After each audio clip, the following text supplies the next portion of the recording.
Hey, it's John Hudson with Red Phoenix Consulting. Today in the credit penalty box, we're going a 5-minute major with my guest, Marcus Hinnenthal. Marcus represents the law firm Marso and Michelson. They're consumer attorneys. Marcus has been practicing law for 10 years, both representing creditors, and now for the past few years, he's been representing consumers. And the reason why I brought Marcus in is because oftentimes clients will call me asking about harassing phone calls from creditors or collection agencies more specifically, and they get crazy phone calls, they get these letters, all sorts of stuff, and they always say to me there has to be a law against that.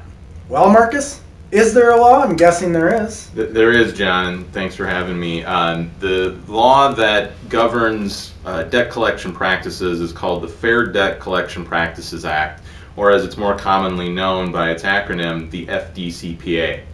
The FDCPA was enacted by Congress to prevent creditors, representatives, collection agencies from taking action that's unfair in the process of collecting a debt. So calling people at all hours of the day and night, calling repeatedly, making the phone ring off the hook, calling friends, family, neighbors, embarrassing people, lying to them, calling them names, all manner of terrible, crazy phone calls, terrible things.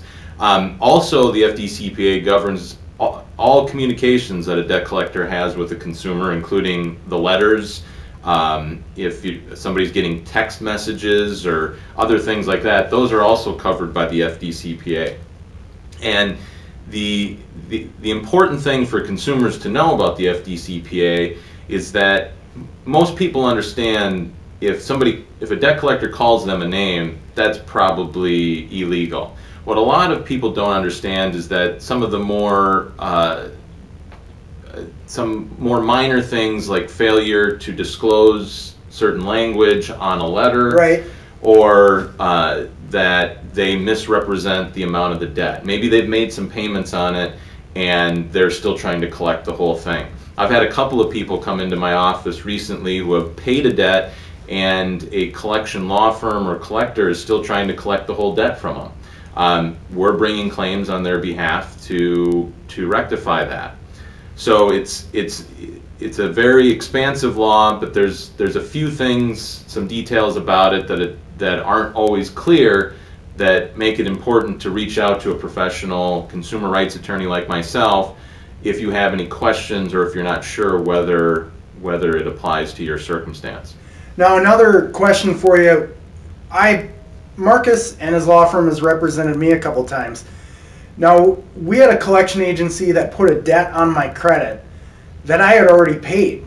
That was a violation of the Fair Debt Collection Practices Act. That's what that fell under, right? That's correct. And there's a number of consumer laws that might also be involved, but for today, that's another example of the Fair Debt Collection Practices Act violation. They are not able to, they're trying to collect the debt by putting it on your credit report. You've already paid it. That's a violation. So in that scenario, what it means for a consumer is that I can represent you for free because the other side's going to pay my attorney's fees.